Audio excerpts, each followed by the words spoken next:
Good morning બાળકો. સંત કૃપા વિદ્યાલય તરફથી હું આપ સર્વેનું હાર્દિક સ્વાગત કરું છું. આજે આપણે ધોરણ 1માં એકમ 5માં ફન ટાઈમમાં ભણીશું. તો જુઓ, એમાં તમને એક સૂચના આપેલી છે ઉપર અહીંયા કણે. આપેલા ચિત્રોને બંને બાજુએ ઉદાહરણ પ્રમાણે જોડો. હવે વચ્ચે જે તમને ચિત્રો આપેલા છે એને આપણે બંને બાજુ જે સ્પેલિંગો આપેલા છે એની સાથે જોડવાના છે.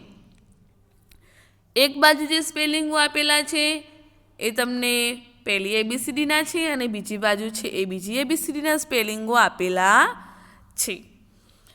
કેપિટલ અને સ્મોલ બંને સ્પેલિંગો તમને આપેલા છે. આ ચિત્રોને બંને સ્પેલિંગો સાથે આપણે જોડવાના છે. જુઓ બાળકો, આપણને પેલું ચિત્ર શાનું આપેલું છે? ભમેડાનું. એને ઇંગ્લિશમાં શું કહેવાય? ટોપ કહેવાય. શું કહેવાય? ટોપ. TOP. ટોપ એટલે ભમેડો. ચલો TOP સાથે જોડી દઈએ એને બંને બાજુથી. તમારે બરાબર ધ્યાન રાખીને સ્પેલિંગો શોધીને પછી જ એને જોડવાનું છે. બીજું ચિત્ર શાનું આપેલું છે? કીડીનું. એને ઇંગ્લિશમાં શું કહેવાય? આંટ. ANT. આંટ એટલે કીડી. ચલો ANT સાથે જોડી દઈએ શોધીને. ચલો ત્રીજું ચિત્ર શાનું આપેલું છે? એગ. એગ એટલે ઈંડું. EGG. એગ એટલે ઈંડું. ચલો EGG શોધો તો આવી રહ્યું. ચલો જોડી દઈએ. ચલો ચોથું ચિત્ર શાનું આપેલું છે? લાડ્યું. એને ઇંગ્લિશમાં શું કહેવાય? બીબ કહેવાય. BIB. બીબ એટલે લાડ્યું. BIB સાથે જોડી દઈએ શોધીને.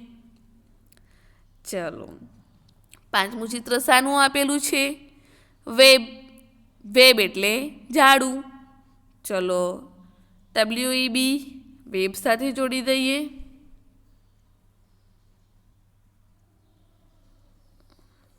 ચલો છઠ્ઠું ચિત્ર શાનું આપેલું છે?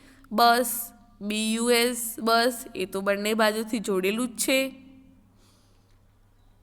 પછી જુઓ, સાતમું ચિત્ર શાનું આપેલું છે? કપ. તો CUP. કપ એટલે કપ. એ પણ શોધીને જોડી દઈએ આપણે. છેલ્લું ચિત્ર શાનું આપેલું છે? મોપ એટલે શું થાય? પોતું. ચલો MOP. બંને બાજુથી શોધીને MOP જોડી દઈએ આપણે.